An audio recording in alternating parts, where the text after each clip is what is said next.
Ahojky, já jsem Kitty. Jo, tohleto štěňátko. Dneska bych vám chtěla říct můj příběh, jak jsem se dostala do mé rodiny.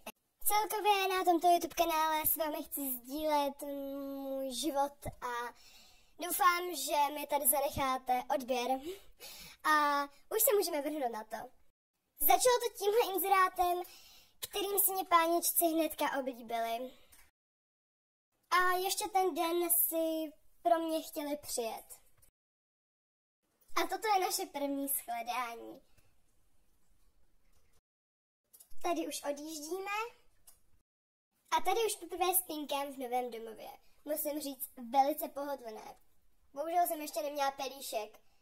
Ale na pelíšek se podíváme hnedka po procházce. A tady je naše druhá procházka. První vám hodím hnedka sem. Tady je naše první procházka. Absolutně neumím chodit na vodítku, ale už se to zlepšilo. Už umím chodit. Pozor. Tady si hraju s plešáčkem.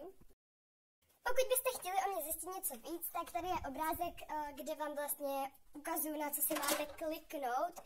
A když si na to kliknete, tak tam o mě zjistíte třeba, jaký jsem plemeno, s čím si nejradši hraju, kdo je můj nejlepší kamarád, kolik mi je a takovýhle.